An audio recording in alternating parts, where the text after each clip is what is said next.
Hello everyone, I'm George from Ireland. Behind me is the house of Quentin Hogg, and we're on Cavendish Square in London. So his name became more prominent in the 20th century. So Hogg was born in London in 1845, son of a baronet. That's Sir James Hogg, as in Sir James had inherited the title Sir. He wasn't knighted just for his lifetime. So Quentin had a lot of siblings, 6 elder brothers, not sure how many younger ones or sisters, and the family was at least part Scots. So he went to Eton, where he was no scholar, but he was a very gifted athlete. He was outstanding at a number of sports, including the wall game. He was very brawny. He had excellent hand-eye coordination. He introduced football as we know it to Eton, association football. Previously there was the field game, as in footballers played upon the field at Eton, which is sui generis, because sports were really just being formalised right down the rules and being nationalised, because previously each part of the country played in its own way with a ball, an inflated ball. Are there 10 players or 15 players or what? Are you allowed to touch your hands or not? Or the goalie is, or not even the goalie? So it's only after that that the Football Association sat down and actually wrote the rules. 1863, if I got that right, and the first proper international 1871. But there was some informal internationals between North Britain and South Britain running up to that time. He played for Scotland, though I don't think he ever lived there. So yeah, he was brought up in the Church of England, and he had an un-Anglican zeal for religion. So he left school and he immediately went into business. He wasn't remotely interested in university, and these days virtually everybody at Eton would go on to university, and that wasn't the case until perhaps the 80s. Up until that time there were a considerable number who would not. Back in the 19th century, perhaps even the majority wouldn't, because you must remember mass third-level education is a very, very new thing.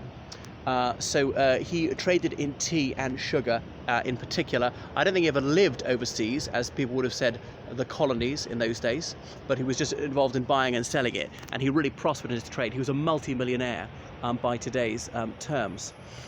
So he just wasn't interested in simply amassing wealth for himself, but he also wanted to help the needy. So he was a well-known philanthropist, and he was shocked by the deprivation in London. This was then like the largest city in the world, perhaps the most prosperous country in the world, so felt that much needed to be done about it. So he donated money to set up a ragged school just off the Strand, and it really was for the lumpen proletariat.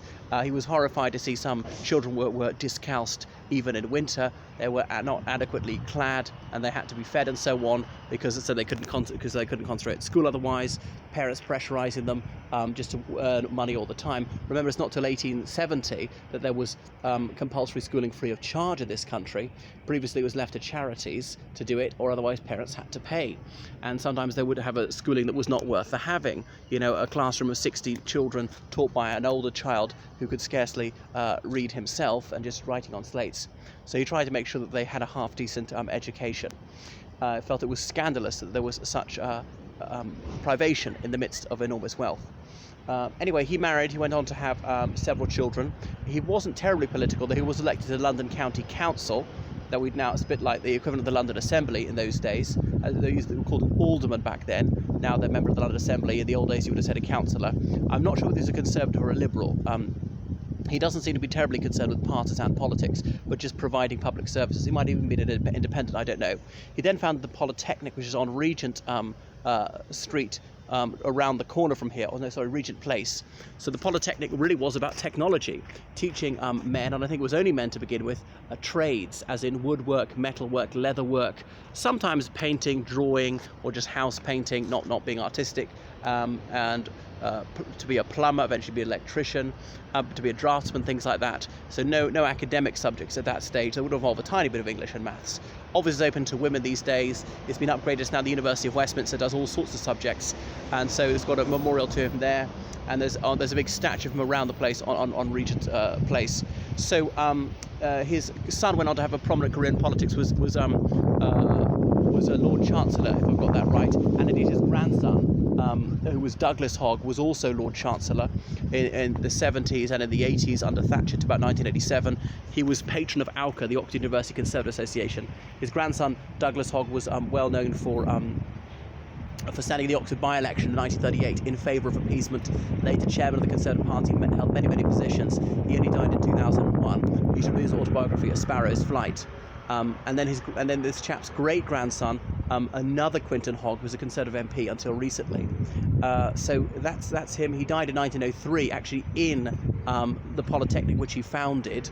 I think it was right saying it was the first polytechnic founded in the United Kingdom. There were dozens of them by the early 90s. They were all upgraded to university status in 1992 by John Major. Now, some people think that was a mistake because there's too much academic education for those who are not very suitable for it, don't really want it, and there's not enough technical training in trades as there used to be, and these things lead directly to jobs often better paid than you would be as a humanities graduate.